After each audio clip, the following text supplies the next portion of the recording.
Hi. നമ്മള് പെർസെന്റേജിന്റെ എസ്.ബി.ഐയുടെ ക്ലർക്കിന്റെ previous year questions ആണ് discuss ചെയ്തുകൊണ്ടിരിക്കുന്നത്. അതിന്റെ ഫസ്റ്റ് സെഷനിൽ നമ്മൾ കുറച്ച് ക്വസ്റ്റ്യൻസ് ഡിസ്കസ് ചെയ്തു. ഇനി റിമൈനിങ് കുറച്ച് ക്വസ്റ്റ്യൻസ് കൂടിയാണ് ബാക്കിയുള്ളത്. ലാസ്റ്റ് 3 ഇയർ നമ്മുടെ എസ്.ബി.ഐയുടെ ക്ലർക്കിന്റെ എക്സാമിൽ ചോദിച്ചുള്ള ക്വസ്റ്റ്യൻസ് ആണ് നമ്മൾ നോക്കുന്നത്. അപ്പോൾ നമുക്ക് ഈ ഒരു സെഷനോടെ നമ്മുടെ പെർസെന്റേജ് തന്നെ ആ ഒരു റിമൈനിങ് ലാസ്റ്റ് 3 ഇയേഴ്സിൽ ചോദിച്ചുള്ള ക്വസ്റ്റ്യൻസ് ഒക്കെ തന്നെ നമ്മൾ ഡിസ്കസ് ചെയ്ത് തീരും. അതിനുശേഷം നമ്മൾ വരുന്ന അടുത്ത സെഷനിൽ റേഷ്യോയുടെ ക്വസ്റ്റ്യൻസ് ആയിരിക്കും പിന്നെ നമ്മൾ ഡിസ്കസ് ചെയ്യുന്നത്. സോ ഫോളോ ചെയ്തുകൊണ്ടിരിക്കുക, ഫ്രണ്ട്സുമായിട്ട് ഷെയർ ചെയ്യുക, സബ്സ്ക്രൈബ് ചെയ്യുക. നമുക്ക് ഡയറക്റ്റ്ലി ക്വസ്റ്റ്യൻസിലേക്ക് നമുക്ക് പോകാം. അപ്പോൾ നമ്മുടെ ആദ്യത്തെ ക്വസ്റ്റ്യനിലേക്ക് നമുക്ക് പോകാം ഈ സെഷനിൽ. സോ നമ്മുടെ ഇൻകം, എക്സ്പെൻഡിച്ചർ, സേവിങ്സ്, ഓക്കെ, ഈ ഒരു ടൈപ്പ് ഓഫ് ക്വസ്റ്റ്യൻസ് ആണ് നമുക്ക് എസ്.ബി.ഐയുടെ എക്സാമിലും ശരി ബാങ്ക് എക്സാംസ് ആയാലും ശരി ഏറ്റവും കൂടുതൽ പെർസെന്റേജിന്റെ ചാപ്റ്ററിൽ നിന്ന് ചോദിച്ചിട്ടുള്ളത്. അപ്പോൾ അതിന്റെ ഒരു ടൈപ്പ് ഓഫ് ക്വസ്റ്റ്യനോ അതിന്റെ ഷോർട്ട് കട്ട്സ് ഒക്കെ തന്നെ നമ്മൾ ലാസ്റ്റ് സെഷനിൽ കണ്ടു. ഇനി അതിന്റെ വേറൊരു ടൈപ്പ് കൂടി ഉണ്ടെന്ന് ഞാൻ പറഞ്ഞിട്ടുണ്ടായിരുന്നു. സോ ആ ഒരു വേറെ ടൈപ്പ് ഓഫ് ക്വസ്റ്റ്യൻസ് ആണ് നമുക്ക് ഈ സെഷനിൽ നമ്മൾ കൂടുതലും നമ്മൾ നോക്കാൻ പോകുന്നത്. അത് കൂടാതെ റിമൈനിങ് നമ്മുടെ എക്സാമിനേഷൻ ബേസ്ഡും അതുപോലെ ഇലക്ഷൻ ബേസ്ഡും ഒക്കെ ആയിട്ടുള്ള വേറെയും ക്വസ്റ്റ്യൻസ് ചോദിച്ചിട്ടുണ്ട്. ഇനി ഇതൊക്കെ കൂടാതെ നമ്മൾ വലുതായിട്ട് കാണാത്ത പോലത്തെ ചില ക്വസ്റ്റ്യൻസ്, വളരെ നോർമൽ ലോജിക്കലി ചെയ്യേണ്ട ചില ക്വസ്റ്റ്യൻസ് ഒക്കെ നമുക്ക് ഈ പറഞ്ഞ എസ്.ബി.ഐയുടെ ക്ലർക്കിന്റെ എക്സാംസിൽ ചോദിച്ചിട്ടുണ്ട്. അപ്പോൾ അത് ഈ റിമൈനിങ് എന്തൊക്കെ ക്വസ്റ്റ്യൻസ് ഉണ്ട് എന്ന് നമുക്ക് നോക്കാം. നമുക്ക് ഡയറക്റ്റ്ലി ക്വസ്റ്റ്യനിലേക്ക് പോകാം. സോ ആദ്യത്തെ ക്വസ്റ്റ്യൻ നമ്മുടെ മുമ്പിലുണ്ട്. Rahul gives 20% of some amount to his wife and again 20% of the remaining amount to charity. Then he has only rupees 12,800 with him.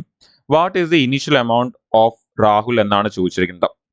So അങ്ങനെയാണെങ്കിൽ വളരെ സിമ്പിൾ ആയിട്ട് ക്വസ്റ്റിൽ പറഞ്ഞിരിക്കുന്നത്, രാഹുൽ ആളുടെ വൈഫിന് കൊടുക്കുന്നത് 20% ഓഫ് ദി സാലറി ആണ് കൊടുക്കുന്നത്. അപ്പൊ വൈഫിന് 20% സാലറി കൊടുത്തു കഴിഞ്ഞാൽ പിന്നെ ആളുടെ കയ്യിൽ റിമൈനിങ് എത്രയേ കാണത്തുള്ളൂ. ആളുടെ കയ്യിൽ മൊത്തം 100 ഉണ്ടായിരുന്നു, അതിൽ 20 ആള് വൈഫിന് കൊടുത്തു കഴിഞ്ഞാൽ പിന്നെ ബാക്കി റിമൈനിങ് ആളുടെ കയ്യിൽ എത്രയേ കാണത്തുള്ളൂ, 80 അല്ലേ കാണത്തുള്ളൂ. ഇനി എന്താ പറയുന്നത്, ആള് ബാക്കിയുള്ളതിന്റെ, ഓക്കെ ശ്രദ്ധിച്ചോണം, ഈ ഓഫ് ദി റിമൈനിങ് എന്നൊരു കാര്യം അവിടെ പറഞ്ഞിട്ടുണ്ട്. അപ്പൊ ബാക്കിയുള്ളതിന്റെ റിമൈനിങ് എന്ന് പറഞ്ഞാൽ ഇനി ബാക്കി 80 ഉള്ളൂ, അതിന്റെ 20%, ഓക്കെ, അതിൽ നിന്ന് 80 - 20 അല്ല ഒരിക്കലും, 80യുടെ 20%, 80 × 20 ആണ് ഉദ്ദേശിക്കുന്നത്. ഓക്കെ, അപ്പോൾ സിമ്പിൾ ആയിട്ട് അവിടെ ഓഫ് തന്നെ ഉണ്ട്. ഓക്കെ, അപ്പോൾ ഓഫ് എന്ന് പറഞ്ഞാൽ എന്താ, ഇൻറ്റു അല്ല ഉദ്ദേശിക്കുന്നത്, അങ്ങനെ ആലോചിച്ചാലും മതി നിങ്ങൾ. അങ്ങനെയാണെങ്കിൽ 20% of the remaining amount to charity, അങ്ങനെയാണെങ്കിൽ ആൾ പിന്നെ ചാരിറ്റിക്ക് കൊടുക്കുന്ന എത്ര ആയിരിക്കും, ഈ 80% കയ്യിലുണ്ട്, അതിന്റെ ഓഫ് അതിന്റെ 20%. അങ്ങനെയാണെങ്കിൽ 80യുടെ 20% എന്ന് പറയുമ്പോൾ എത്ര വരും, പെർസെൻറ്റേജും ക്യാൻസൽ, 2 സീറോയും ക്യാൻസൽ, 2 × 8 16% ആണ് ആള് ചാരിറ്റിക്ക് കൊടുക്കുന്നത് എന്നുള്ളത് നമുക്ക് ക്ലിയർ ആയി. ഇനി പറയുന്നത് he has only rupees 12,800 with him എന്നാണ് പറയുന്നത്. അങ്ങനെയാണെങ്കിൽ ഇതിന് ശേഷം ആളുടെ കയ്യിൽ ഇനി ബാക്കിയുള്ളത് ജസ്റ്റ് 12800 ആണ് ആളുടെ കയ്യിൽ ബാക്കിയുള്ളത്. അങ്ങനെയാണെങ്കിൽ ഇനിഷ്യലി ആളുടെ കയ്യിൽ എത്ര ഉണ്ടായിരുന്നു എന്നാണ് ചോദിക്കുന്നത്. അപ്പൊ അങ്ങനെയാണെങ്കിൽ ഈ ചാരിറ്റി കൂടി കഴിഞ്ഞു കഴിഞ്ഞാൽ ആളുടെ കയ്യിൽ റിമൈനിങ് പിന്നെ എത്രയേ കാണത്തുള്ളൂ. ആൾ ഈ 80 ആ 16 കൂടി ആളുടെ കയ്യിൽ നിന്ന് പോയി കഴിഞ്ഞാൽ പിന്നെ ആളുടെ കയ്യിൽ എത്രയേ ഉള്ളൂ, നമുക്ക് 64% ഇനി ആളുടെ കയ്യിൽ ബാക്കിയുള്ളൂ. ഇതാണ് ഇനി ആളുടെ കയ്യിൽ ബാക്കിയുള്ളത്. അങ്ങനെയാണെങ്കിൽ ആ 64% ആണ് എത്രയെന്ന് ക്വസ്റ്റ്യനിൽ പറഞ്ഞേക്കുന്നത്. ആളുടെ കയ്യിൽ ഇനി ബാക്കിയുള്ള ₹12800 എന്ന് പറഞ്ഞേക്കുന്നത്. അങ്ങനെയാണെങ്കിൽ നമ്മളോട് ചോദിച്ചിരിക്കുന്നത് ഇനിഷ്യലി എത്ര ഉണ്ടായിരുന്നു. ഇനിഷ്യലി എന്ന് പറഞ്ഞാൽ ഉദ്ദേശിക്കുന്നത് എന്തായിരിക്കും, ആളുടെ ടോട്ടൽ ഇൻകം ആയിരിക്കും ഉദ്ദേശിക്കുന്നത്. അങ്ങനെയാണെങ്കിൽ ഇൻകം എന്ന് പറയുമ്പോൾ നമ്മുടെ ബേസ് വാല്യൂ 100%, അത് കണ്ടുപിടിച്ചാൽ മതി. അപ്പൊ 100% എന്ന് പറയുമ്പോഴത്തേന്ന് നമ്മൾ ഇനി കമ്പയർ ചെയ്ത് ആൻസർ എടുത്താൽ പോരെ. അപ്പൊ ഈ 64 നമുക്ക് മൈൻഡിൽ എടുക്കാവുന്നതേ ഉള്ളൂ, ആൻഡ് മൈൻഡിൽ തന്നെ എടുക്കാൻ ശ്രമിക്കുക.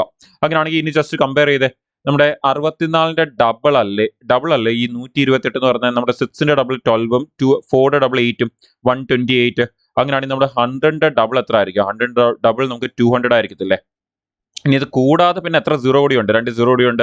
അങ്ങനെ 2 സീറോ കൂടി, സോ നമ്മുടെ ആൻസർ എത്ര വരും, 20,000 rupees എന്ന ആൻസർ വരും. നോക്കിയാൽ വളരെ ഈസി ആയിട്ട് ആൻസർ വന്നല്ലേ.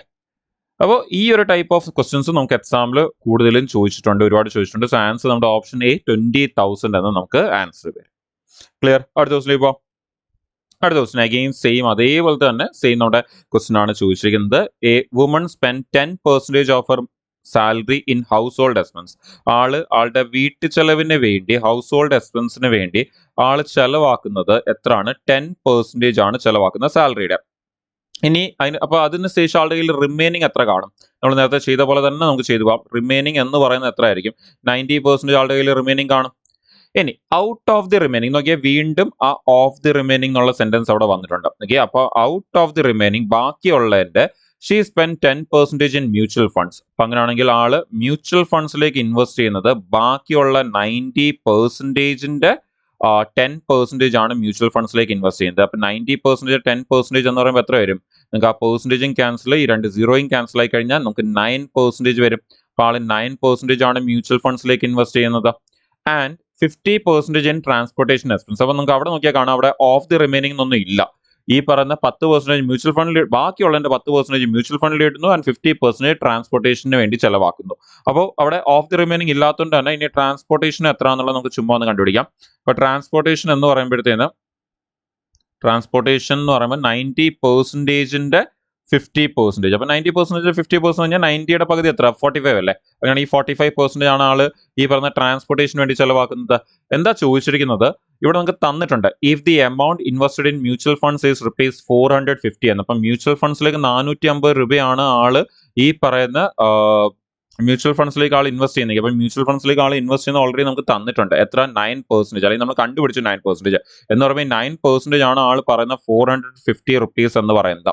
അങ്ങനെയാണെങ്കിൽ നമുക്കറിയാം 9 × 5 ആണ് 45. പിന്നെ ഒരു 0 കൂടി ഉണ്ട്, അത് നമ്മൾ ഇട്ട് കൊടുത്താൽ മതി. അത് നമ്മൾ എല്ലാ സ്ഥലത്തും എഴുതേണ്ട ആവശ്യമില്ല. അങ്ങനെ ചോദിക്കുന്ന ട്രാൻസ്പോർട്ടേഷൻ എത്ര ചെലവാക്കി എന്നാണ് ചോദിച്ചിരിക്കുന്നത്. അങ്ങനെയാണെങ്കിൽ 45 അല്ല ട്രാൻസ്പോർട്ടേഷൻ ചെലവാക്കുന്നത്. അങ്ങനെയാണെങ്കിൽ 45 × അതേ 5 ചെയ്താൽ പറയാം. 45 × 5 ചെയ്താൽ എത്ര വരും? 225 എന്ന് വരും.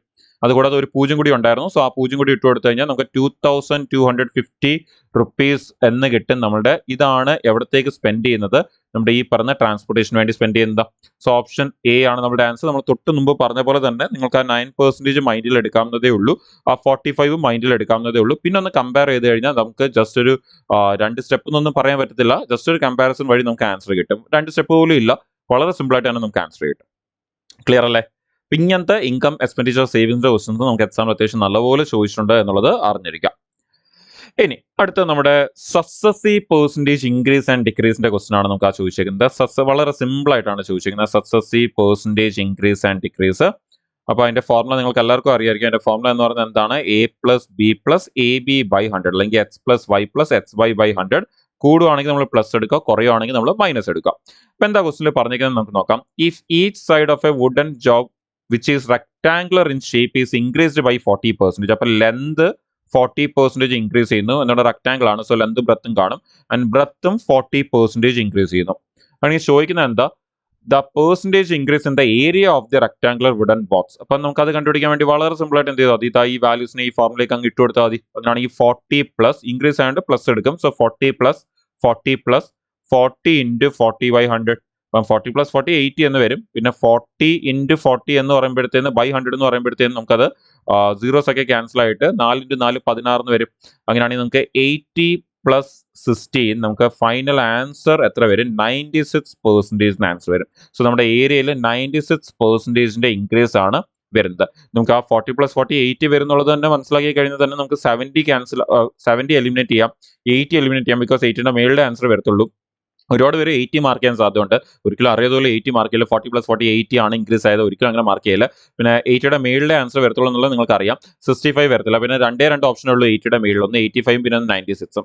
അത് മാത്രം ഒന്ന് മൈൻഡ് എടുക്കാൻ പറ്റി കഴിഞ്ഞാൽ നമുക്ക് വളരെ പെട്ടെന്ന് ആൻസർ എടുക്കാൻ പറ്റും. വളരെ ഇമ്പോർട്ടൻറ്റ്, നിങ്ങൾ ഈ ഒരു സക്സസിയുടെ ഈ കാൽക്കുലേഷൻ ഓക്കെ എന്ന് പറഞ്ഞാൽ നമ്മളിപ്പോൾ ഈ ചെയ്തിരുന്ന കാൽക്കുലേഷൻ നിങ്ങൾ മാക്സിമം ട്രൈ ചെയ്യണം മൈൻഡിൽ എടുത്ത് പഠിക്കാൻ. ഇത് ഇവിടത്തേക്കല്ല, നമ്മുടെ ഫ്യൂച്ചറിലെ കോമ്പൗണ്ട് ഇൻട്രസ്റ്റും അങ്ങനെയൊക്കെയുള്ള ചാപ്റ്റേഴ്സ് വരുമ്പോൾ അവിടെ ഇത് ഉപയോഗിക്കാറുണ്ട്. സോ ആ സമയത്ത് ഈ സ്റ്റെപ്സ് എഴുതേണ്ടി വരല്ല, നമുക്ക് അല്ലാതെ തന്നെ എടുക്കാൻ പറ്റണം. അത് വളരെ ഇമ്പോർട്ടൻ്റ് ആണ്. സോ ഇത് മൈൻഡിൽ എടുത്ത് പ്രാക്ടീസ് ചെയ്യാൻ നോക്കുക. ആദ്യമേ കുറച്ച് സ്ലോ ആയിരിക്കും, കുഴപ്പമൊന്നുമില്ല. നിങ്ങൾ അത് എടുത്ത് പ്രാക്ടീസ് ചെയ്യുക. ഇൻ ലോങ് റൺ നിങ്ങൾക്ക് അത് നല്ലപോലെ പ്രാക്ടീസ് ആയി വരും. നിങ്ങൾക്ക് എക്സാമിൽ അത് ഒരുപാട് ടൈം സേവ് ചെയ്യും. ഓക്കെ, ഇവിടെ മാത്രമല്ല കോമ്പൗണ്ട് ഇൻട്രസ്റ്റിൽ, പ്രോഫിറ്റ് ആൻഡ് ലോസിൽ, നിങ്ങളുടെ ഏരിയ ആൻഡ് വോളത്തിൽ, ഇങ്ങനെ പല ചാപ്റ്റേഴ്സിലും നിങ്ങളുടെ ടൈം സേവ് ചെയ്യും. ഇനി അടുത്ത് നമ്മുടെ ഒരു ഇൻകം എക്സ്പെൻഡിച്ചർ സേവിങ്സിന്റെ തന്നെ ക്വസ്റ്റൻ ആണ്. പക്ഷെ നമ്മൾ നേരത്തെ ലാസ്റ്റ് സെഷനിൽ പറഞ്ഞതോ ഈ സെഷനിലോ പറഞ്ഞ 2 ടൈപ്പും അല്ല, ചുമ്മാ വെറുതെ ലോജിക്കലി ചോദിച്ചിരിക്കുന്ന ഒരു ക്വസ്റ്റ്യൻ മാത്രമാണ്. എന്ന് പറഞ്ഞാൽ നമ്മൾ നേരത്തെ പറഞ്ഞ 2 ക്വസ്റ്റ്യനിലും പറഞ്ഞ മെത്തേഡ്സോ അതിൻ്റെ ഒന്നും ഒരു ആവശ്യമില്ല ഈ ക്വസ്റ്റ്യൻ ചെയ്യാൻ വേണ്ടി. വെറും ലോജിക്കൽ ക്വസ്റ്റ്യൻ ആണ്. The monthly salaries of A and B together amounts to 40,000. അപ്പോൾ എയുടെയും ബിയുടെയും ടോട്ടൽ മന്ത്ലി സാലറി 40,000 രൂപയാണ് എന്ന് പറഞ്ഞിട്ടുണ്ട്. ഇനി അത് കൂടാതെ നമുക്ക് പറയുന്നത് A spends 85% of his salary and B spends 95% of his salary. അപ്പോൾ എ 85% ഓഫ് സാലറി ആണ് സ്പെൻഡ് ചെയ്യുന്നതെങ്കിൽ ബാക്കി 15% ഓഫ് എ ആയിരിക്കും ഇതിൽ സേവ് ചെയ്യുന്നത്. ഇപ്പം വിചാരിച്ചു എ ആണ് നമ്മുടെ ഇൻകം എന്ന് വിചാരിച്ചു, എയും ബിയും ആണ്, എയുടെയും ബിയുടെയും ഇൻകം എന്ന് തന്നെ വിചാരിച്ചു. അപ്പോൾ രണ്ടും കൂടി ആഡ് ചെയ്യുമ്പോൾ 40,000 വരും. അങ്ങനെയാണെങ്കിൽ 85% ഓഫ് ദ സാലറി ആണ് എ സ്പെൻഡ് ചെയ്യുന്നത്, ചെലവാക്കുന്നത്. അങ്ങനെയാണെങ്കിൽ ബാക്കി 15% ഓഫ് ആ എ ആയിരിക്കും ആൾ സേവ് ചെയ്യുന്നത്. അതേപോലെ B spends 95% of his salary. B 95% spend ചെയ്യുന്നുണ്ടെങ്കിൽ ബി സേവ് ചെയ്യുന്ന എത്ര ആയിരിക്കും? ബാക്കി 5% അല്ലേ ഉള്ളൂ സേവ് ചെയ്യാൻ വേണ്ടി. അങ്ങനെയാണെങ്കിൽ അതായിരിക്കും. ഇനി ക്വസ്റ്റനിൽ പറഞ്ഞു നോക്കി, if now there savings are the same. എന്ന് പറഞ്ഞാൽ അക്കോർഡിംഗ് ടു ക്വസ്റ്റ്യൻ ഇവർ രണ്ടുപേരുടെയും സേവിങ്സ് എന്താണ്, ഈക്വൽ ആണ് എന്നാണ് പറഞ്ഞിരിക്കുന്നത്, സെയിം ആണ്. അങ്ങനെയാണെങ്കിൽ ഈ എഴുതിയ രണ്ട് കണ്ടീഷൻ ഈക്വൽ ആയിരിക്കത്തില്ലേ. സോ അങ്ങനെയാണെങ്കിൽ നമുക്ക് ഈ രണ്ട് പെർസെൻറ്റേജ് ക്യാൻസൽ ആവും. നമുക്ക് ഇത് രണ്ട് 5 വെച്ചൊന്ന് ക്യാൻസൽ ആണെങ്കിൽ ഇവിടെ 1 എന്നും നമുക്ക് ഇവിടെ 3 എന്നും വരും. നമ്മളൊന്ന് റീഅറേഞ്ച് ചെയ്തെടുക്കുകയാണെങ്കിൽ നമുക്ക് A/B ഈക്വൽ ടു 1/3 എന്ന് വരും. അങ്ങനെയാണെങ്കിൽ എയുടെയും ബിയുടെയും ടോട്ടൽ ഇൻകത്തിന്റെ റേഷ്യോ 1:3 എന്ന് വരും. ഒരിക്കലും ഇത് സേവിങ്സിന്റെ റേഷ്യോ അല്ല, നമ്മൾ എയും ബിയും എയുടെയും ബിയുടെയും ഇൻകം ആയിട്ടാണ് എടുത്തേക്കുന്നത്. അങ്ങനെയാണെങ്കിൽ എയും ബിയുടെയും റേഷ്യോ കിട്ടുമ്പോൾ അത് നമ്മുടെ ഇൻകത്തിന്റെ റേഷ്യോ ആയിരിക്കും. അങ്ങനെയാണെങ്കിൽ ചോദിക്കുന്നത് എന്താ, എയുടെ സാലറി എത്രയാണെന്ന് ചോദിക്കുന്നത്. ഇനി ചുമ്മാ ഒന്ന് കമ്പയർ ചെയ്ത് നമുക്ക് ഇങ്ങനെ ആൻസർ എടുക്കാം.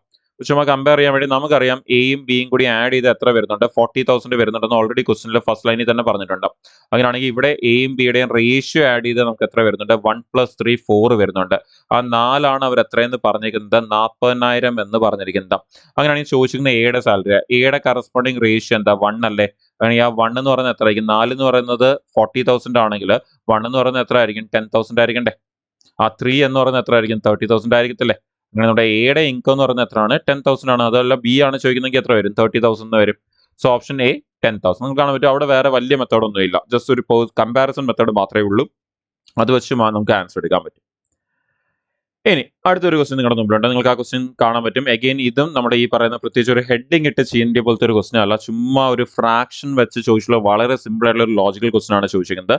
If the numerator of a certain fraction is increased by 80%, while the denominator is increased by 200%, then the ratio of the numerator and denominator becomes 21:50.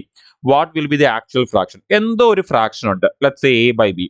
ഈ A/B എന്ന് പറഞ്ഞ ഫ്രാക്ഷനിൽ അവർ എന്താ ചെയ്യുന്നതെന്ന് പറഞ്ഞാൽ അവർ അതിന്റെ ന്യൂമറേറ്ററും ഡിനോമിനേറ്ററിനെ ഇൻക്രീസ് ചെയ്യുക. എങ്ങനെ ഇൻക്രീസ് ചെയ്യുന്നത്, ന്യൂമറേറ്ററിനെ 80% ഇൻക്രീസ് ചെയ്യുക. അപ്പം ശ്രദ്ധിച്ചോണം, 80% ഇൻക്രീസ് ആണ് എന്ന് പറഞ്ഞാൽ അതിപ്പോൾ എത്ര ആയിട്ടുണ്ടായിരിക്കും, 100% ഉള്ളത് 180% ആയിട്ടുണ്ടായിരിക്കും, 180% ആയിട്ടുണ്ടായിരിക്കും. 80% ഇൻക്രീസ് ആണ്. മിക്കവാറും പേര് ചെയ്യുന്ന തെറ്റെന്താ നിങ്ങൾക്ക് മനസ്സിലായിട്ടുണ്ടായിരിക്കും. പെട്ടെന്ന് നമുക്ക് മൈൻഡിൽ വരുന്നത് എന്താ, അവിടെ *80 എന്ന് എടുക്കണമെന്നാണ്. ഒരിക്കലും *80 അല്ല, ഓൾറെഡി 100% ഉണ്ട്. 80% ഇൻക്രീസ് വരുമ്പോൾ അത് 180% ആവും. ഇനി അതിനേക്കാളും കൂടുതൽ ഇമ്പോർട്ടൻ്റ് അടുത്ത ലൈനാ, ഡിനോമിനേറ്റർ ഇൻക്രീസ് ആവുന്ന 200% എന്ന് പറഞ്ഞാൽ 200% ഇൻക്രീസ് ആയാൽ മൊത്തം പെർസെൻറ്റേജ് ഇപ്പൊ എത്ര ഉണ്ടായിരിക്കും, 300% ഉണ്ടായിരിക്കത്തില്ലേ. 100% ഉണ്ടായിരുന്നു, 200% കൂടി, അങ്ങനെയാണെങ്കിൽ അത് 300%മായി.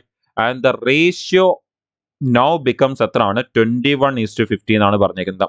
അങ്ങനെ നമ്മുടെ ആ എയും ബിയുടെയും ആക്ച്വൽ റേഷ്യോ വാല്യൂ എന്താണ് എന്ന് കണ്ടുപിടിക്കാനാണ് പറഞ്ഞിരിക്കുന്നത്. ഇതൊന്ന് ക്യാൻസൽ ചെയ്തെടുത്താൽ മതി. നിങ്ങൾക്ക് ഇതൊന്ന് ക്യാൻസൽ ചെയ്തെടുക്കുമ്പോൾ തന്നെ ആൻസറിലേക്ക് എത്താൻ പറ്റും. സോ നമുക്ക് ഇതൊന്ന് ക്യാൻസൽ ചെയ്തെടുക്കാം. പെർസെൻറ്റേജും ക്യാൻസൽ ആവും, 0 ക്യാൻസൽ ആവും. നമുക്ക് 18 13 6 വെച്ചൊന്ന് ക്യാൻസൽ ചെയ്യുകയാണെങ്കിൽ നമുക്ക് ഇവിടെ 3 എന്നും, നമുക്കിത് 6 വെച്ച് ക്യാൻസൽ ചെയ്താൽ 5 എന്ന് വരും. ഈ 5ഉം ക്യാൻസൽ ആവും.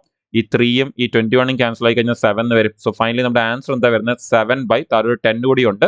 സോ 7/10 എന്ന് ആൻസർ വരും. So A/B equal to 7/10. Option C ആണ് നമ്മുടെ ആൻസർ. ഓക്കെ, വളരെ സിമ്പിൾ ക്വസ്റ്റ്യൻ. പക്ഷെ ഒരുപാട് പേര് ഇതേപോലത്തെ ചെറിയ ക്വസ്റ്റൻസ് ഒക്കെ അങ്ങനെ വലുതായിട്ട് കാണത്തില്ല. നമ്മൾ നേരത്തെ പറഞ്ഞ ഒരു ഹെഡിങ് ഇട്ട് പഠിക്കാൻ പറ്റുന്ന ടോപ്പിക്സ് അല്ല ഇതൊന്നും. അതുകൊണ്ട് തന്നെ എന്ത് സംഭവിക്കും, ഈ ക്വസ്റ്റൻസ് കാണാതെ എക്സാമിൽ ചെല്ലുന്ന സമയത്ത് കെയർലെസ് മിസ്റ്റേക്ക് വളരെ കൂടുതലായിരിക്കും. അറിയാതെ 80 എന്നായിരിക്കും എടുക്കുന്നത്, അറിയാതെ 200 എന്നായിരിക്കും എടുക്കുന്നത്. പക്ഷേ എടുക്കേണ്ടത് 180ഉം 300ഉം ആയിരിക്കും. സോ ഇങ്ങനെയുള്ള ചെറിയ കാര്യങ്ങൾ നമ്മൾ എപ്പോഴും നോട്ട് ചെയ്ത് വെക്കാം. ആൻഡ് ഈ സെഷനിലെ ലാസ്റ്റ് ക്വസ്റ്റിനിലേക്ക് നമുക്ക് പോകാം. ഈ സെഷനിലെ ലാസ്റ്റ് ക്വസ്റ്റ്യൻ ഒരു നമ്മുടെ ഓൾറെഡി നേരത്തെ ചെയ്ത എലക്ഷൻ ബേസ്ഡ് ഒരു ക്വസ്റ്റൻ ആണ്. നമുക്ക് ഇതുകൂടി ഒന്ന് സോൾവ് ചെയ്യാം. In an election between 2 candidates, one got 55% of the total valid vote. അപ്പോൾ ഉറപ്പായിട്ടും ആൾ എന്ത് ചെയ്തിട്ടുണ്ടായിരിക്കും, ജയിച്ചിട്ടുണ്ടായിരിക്കും. എന്നിട്ട് ആൾക്ക് 2 കാൻഡിഡേറ്റ് ഉള്ളതിൽ ഒരു കാൻഡിഡേറ്റിന് കിട്ടിയത് 55% ഓഫ് ദി വാലിഡ് വോട്ടാണ്. ഇപ്പൊ 2 പേരെ ഉള്ളെങ്കിൽ 51 കിട്ടിയാലും എന്ത് ചെയ്യും, ജയിക്കും. അങ്ങനെയാണെങ്കിൽ 55 കിട്ടിയിട്ടില്ലേ, ഉറപ്പായിട്ടും ജയിച്ചിട്ടുണ്ടായിരിക്കത്തില്ലേ. അപ്പൊ 55% of total valid vote. Okay, മൊത്തം വാലിഡ് വോട്ടിന്റെ 55%. അങ്ങനെയാണെങ്കിൽ തോറ്റ ആൾക്ക് എത്ര കിട്ടിയിട്ടുണ്ടായിരിക്കും, 45% ആയിരിക്കത്തില്ല കിട്ടിയേക്കുന്നത് ടോട്ടൽ വാലിഡ് വോട്ടിന്റെ. ഇനി എന്താ പറഞ്ഞിരിക്കുന്നത്, 20% of the votes were invalid. അപ്പൊ ഇൻവാലിഡ് വോട്ടിന്റെ പെർസെൻറ്റേജ് തന്നിട്ടുണ്ട്. ഇൻവാലിഡ് 20% ആണ്. അങ്ങനെയാണെങ്കിൽ if the total number of votes was 7,500, മൊത്തം 7,500 വോട്ടായിരുന്നു ഉണ്ടായിരുന്നതെന്ന് പറഞ്ഞിട്ടുണ്ട്. ആ 7,500-ല് ഇൻവാലിഡ് 20%. അങ്ങനെയാണെങ്കിൽ വാലിഡ് എത്ര ശതമാനമായിരിക്കും, 80% ആയിരിക്കും. ഇനി ഈ 80%-ന്റെ 55%ആണ് വിന്നറിന് കിട്ടിയത്. ഇനി എന്താ പറഞ്ഞേക്കുന്നത്, if the total number of votes was 7,500, find the number of valid vote that the other candidate got. അപ്പോൾ നമ്മൾ നേരത്തെ പറഞ്ഞ പോലെ തന്നെ വിന്നറിന് കിട്ടിയ 55% ആണെങ്കിൽ നമ്മുടെ ലൂസറിന് കിട്ടിയത് എത്ര ആയിരിക്കും, 45% ആയിരിക്കും. അതാണ് അവർ ചോദിക്കുന്നത്. 45% ഓഫ്, അവിടെ ചോദിച്ചിരിക്കുന്നത് ലൂസിന് കിട്ടിയ ടോട്ടൽ വോട്ട്സ് എത്രയാണെന്നാണ് ചോദിച്ചിരിക്കുന്നത്. അപ്പോൾ ലൂസിന് കിട്ടിയ ടോട്ടൽ വോട്ട്സ് എന്ന് പറയുമ്പോൾ ഇപ്പോൾ ലൂസിന് കിട്ടിയ വോട്ട്സ് എന്ന് പറഞ്ഞാൽ 45% ഓഫ് ടോട്ടൽ വാലിഡ് വോട്ട്സ് ആയിരിക്കത്തില്ലേ? അങ്ങനെയാണെങ്കിൽ നമുക്കിനി അതൊന്ന് കണ്ടുപിടിക്കാം. അപ്പോൾ ഈ ലൂസിന് കിട്ടിയ വോട്ട്സ് കണ്ടുപിടിക്കാൻ വേണ്ടി നമുക്ക് ഇപ്പം മൊത്തം 7500 വോട്ട്സ് ഉണ്ടായിരുന്നു. ഓക്കെ, ആ 7500 വോട്ട്സിൽ ഈ പറയുന്ന നമ്മുടെ വാലിഡ് ആയിട്ടുള്ള വോട്ട്സ് എത്രയാണ്? 80% വാലിഡ് ഉള്ളൂ. ഓക്കെ, ബാക്കി 20% ഇൻവാലിഡാണ്. ഇനി 80%ന്റെ 55% ആണ് ജയിച്ച ആൾക്ക് കിട്ടിയത്. അപ്പം തോറ്റ ആൾക്ക് എത്ര ആയിരിക്കും കിട്ടിയത്? ഇതിന്റെ 45% ആയിരിക്കും. സോ ആ 45%. അങ്ങനെയാണെങ്കിൽ നമുക്ക് ഇതൊന്ന് സോൾവ് ചെയ്യാം. അപ്പോൾ ഇതൊന്ന് സോൾവ് ചെയ്യുമ്പോൾ ആദ്യം തന്നെ ഈ പെർസെൻറ്റേജ് ക്യാൻസൽ ചെയ്യാം, ഈ 2 0 ക്യാൻസൽ ചെയ്യാം. ഇനി ഇവിടെ ഒരു 5 ഉണ്ട് ആൻഡ് ഇതൊരു ഈവൻ നമ്പർ കൂടിയാണ്. അങ്ങനെയാണെങ്കിൽ നമുക്ക് ഹാഫ് ആൻഡ് ഡബിൾ എന്ന് പറയുന്നത് നമ്മൾ ഓൾറെഡി പെർസെൻറ്റേജിലൊക്കെ പഠിച്ച കൺസെപ്റ്റ് നമുക്ക് യൂസ് ചെയ്യാം. അങ്ങനെയാണെങ്കിൽ നമുക്ക് 45നെ ഡബിൾ ആക്കുന്നതിന് പകരം 75നെ ഡബിൾ ആക്കാം. ഓക്കെ, അങ്ങനെയാണെങ്കിൽ അത് 150 എന്ന് വരും. സോ 150 ഇൻറ്റു ആ 80നെ ഹാഫ് ആക്കി കഴിഞ്ഞാൽ 40 എന്ന് വരും. ആൻഡ് ആ പെർസെൻറ്റേജ് അവിടെ തന്നെ ഉണ്ട്, 45 ഉണ്ട്. അങ്ങനെയാണെങ്കിൽ വീണ്ടും പെർസെൻറ്റേജ് ക്യാൻസൽ ചെയ്യാം, ഈ 2 0 ക്യാൻസൽ ചെയ്യാം. ഇനി നോക്കിയേ, 15 ഇൻറ്റു 4 ഇൻറ്റു 45. നമുക്ക് ഈ പറഞ്ഞ 4ൽ നിന്നൊരു 2 എടുത്ത് 15ന്റെ കൂടെ അങ്ങ് മൾട്ടിപ്ലൈ ചെയ്ത് കഴിഞ്ഞാൽ നമുക്ക് അത് 30 എന്നാവും.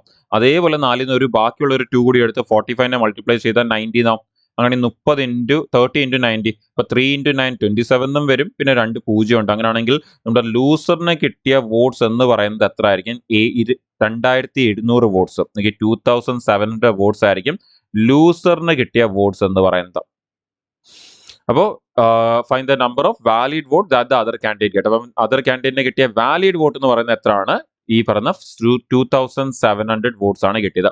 അപ്പോൾ ഇപ്പൊ 7500 80% കണ്ടുപിടിക്കുമ്പോൾ നമ്മൾ നേരത്തെ ചെയ്ത പോലെ തന്നെ നിങ്ങൾക്ക് ടോട്ടൽ വാലിഡ് കിട്ടും. അപ്പോൾ ടോട്ടൽ വാലിഡ് കിട്ടിയ ടോട്ടൽ വാലിഡിന്റെ 55% ആണ് ഈ പറയുന്ന ജയിച്ച ആൾക്ക് കിട്ടിയത്, 45% ആണ് തോറ്റ ആൾക്ക് കിട്ടിയത്. അപ്പോൾ തോറ്റത് ലൂസറിന്റെ ചോദിച്ചുകൊണ്ട് നമ്മൾ എന്ത് ചെയ്തു? 45% കണ്ടുപിടിച്ചു. വിന്നറിന്റെ ചോദിച്ചത് നമ്മൾ എന്ത് ചെയ്തതിനെ? 55% നമ്മൾ കണ്ടുപിടിച്ചതിനെ. സോ ഓപ്ഷൻ ഇ 2700 ആണ് നമ്മുടെ ആൻസർ. സോ ഈ ഒരു സെഷനോടെ നമ്മൾ പെർസെൻറ്റേജിൽ ലാസ്റ്റ് 3 ഇയേഴ്സ് സിംപ്ലിഫിക്കേഷൻ നമ്മുടെ SBIയുടെ എക്സാംസിൽ ചോദിച്ചിട്ടുള്ള പ്രീവിയസ് ഇയർ ക്വസ്റ്റ്യൻസ് എല്ലാം തന്നെ നമ്മൾ ഡിസ്കസ് ചെയ്ത് കഴിഞ്ഞു. അപ്പോൾ നിങ്ങൾ ഈ ഒരു 2 സെഷൻസ്, ഈ ഒരു മുമ്പുള്ള സെഷൻ കാണാത്തവരാണെങ്കിൽ ഉറപ്പായിട്ട് ആ സെഷൻ കണ്ടു നോക്കുക. അതും വളരെ ഇമ്പോർട്ടൻ്റ് ആണ്. അതിനുശേഷമാണ് നമ്മൾ ഈ സെഷനിൽ നമ്മുടെ ബാക്കിയുള്ള ക്വസ്റ്റ്യൻസിലേക്ക് വന്നത്. സോ ഈ 2 സെഷൻസും ചെയ്ത് നോക്കുക. അത് കൂടാതെ തന്നെ എക്സാമിന് മുമ്പ് തന്നെ ഈ 2 സെഷൻസിനെയും ഒന്നിൽ കൂടുതൽ തവണ റിപ്പീറ്റ് ചെയ്യാൻ കൂടി ശ്രമിക്കുക. ഓക്കെ, അത് വളരെ ഇമ്പോർട്ടൻ്റ് ആണ്. ഒന്നിൽ കൂടുതൽ തവണ റിപ്പീറ്റ് ചെയ്യാൻ ശ്രമിക്കുക. ആൻഡ് രണ്ടാമത്തെ തവണ റിപ്പീറ്റ് ചെയ്യുമ്പോൾ സ്റ്റെപ്സ് മാക്സിമം കുറച്ചുകൊണ്ട് മാക്സിമം മൈൻഡിൽ കാൽക്കുലേറ്റ് ചെയ്യുന്ന രീതിയിൽ ട്രൈ ചെയ്ത് നോക്കാം. അപ്പോൾ നമുക്ക് സ്റ്റെപ്സ് കുറച്ച് കഴിഞ്ഞാൽ നമുക്ക് അവിടെ എഴുതുന്ന കുറയും, നമുക്ക് സമയം സേവ് ചെയ്യാൻ പറ്റും. നമുക്ക് ആ സമയം ബാക്കിയുള്ള ക്വസ്റ്റ്യൻസിന് വേണ്ടി ഇൻവെസ്റ്റ് ചെയ്യാൻ പറ്റും. നമുക്ക് ടൈമാണ് ഇമ്പോർട്ടൻറ്റ്. സോ അത് നല്ലപോലെ സേവ് ചെയ്യാൻ ശ്രമിക്കാം. സോ ഐ ഹോപ്പ് ഇത്രയും പറഞ്ഞ കാര്യങ്ങളൊക്കെ ക്ലിയർ ആണെന്ന് വിശ്വസിക്കുന്ന ഈ 2 സെഷനിലായിട്ട് നിങ്ങൾക്കത് യൂസ്ഫുൾ ആയിരുന്നെങ്കിൽ ഉറപ്പായിട്ടും ലൈക്ക് ചെയ്യുക. ഫ്രണ്ട്സുമായിട്ട് നിങ്ങൾ പ്രിപ്പയർ ചെയ്യുന്ന നിങ്ങളുടെ ബാക്കിയുള്ള ഫ്രണ്ട്സുമായിട്ടും ഷെയർ ചെയ്ത് കൊടുക്കുക വീഡിയോസ് ഉറപ്പായിട്ടും. ആൻഡ് ആദ്യമായിട്ടാണ് നിങ്ങൾ ഇത് കാണുമെങ്കിൽ ഉറപ്പായിട്ടും ചാനൽ ഫോളോ ചെയ്യുക. ഇനി വരുന്ന സെഷൻസ് ഒന്നും തന്നെ മിസ്സാവാതിരിക്കാൻ വേണ്ടി. ആൻഡ് സിംപ്ലിഫിക്കേഷൻ്റെ ക്വസ്റ്റൻ ഓൾറെഡി നമ്മൾ ഡിസ്കസ് ചെയ്തിട്ടുണ്ട്. സോ അതും കാണാത്തവരാണെങ്കിൽ നിങ്ങൾക്ക് ചാനലിൽ ചെന്ന് അതും അവിടെ നിന്ന് കാണാവുന്നതാണ്. നമ്മൾ ലാസ്റ്റ് 3 ഇയേഴ്സ് സിംപ്ലിഫിക്കേഷൻ SBI ക്ലർക്കിൽ ചോദിച്ചിട്ടുള്ളതെല്ലാം തന്നെ ഡിസ്കസ് ചെയ്തിട്ടുമുണ്ട്. ഇനി നമ്മൾ അടുത്ത ഉടനെ തന്നെ റേഷ്യോ പ്രപ്പോർഷനിലെ നമുക്ക് ചോദിച്ചിട്ടുള്ള SBIയുടെ ക്ലർക്കിൽ ലാസ്റ്റ് 3 ഇയേഴ്സിൽ ചോദിച്ചിട്ടുള്ള ക്വസ്റ്റൻസ് ഇവിടെ തന്നെ ഡിസ്കസ് ചെയ്യുന്നതായിരിക്കും. സോ ഇനി വരുന്ന സെഷൻസിൽ മിസ്സാവാൻ ശ്രമിക്കുക. അപ്പോൾ പ്രിപ്പയർ ചെയ്യുന്ന എല്ലാവർക്കും ഓൾ ദി വെരി ബെസ്റ്റ്. നമുക്ക് ആ ഒരു റേഷ്യോയുടെ ക്വസ്റ്റൻസ് ആയിട്ട് ഉടനെ തന്നെ നമുക്ക് മീറ്റ് ചെയ്യാം. Thank you.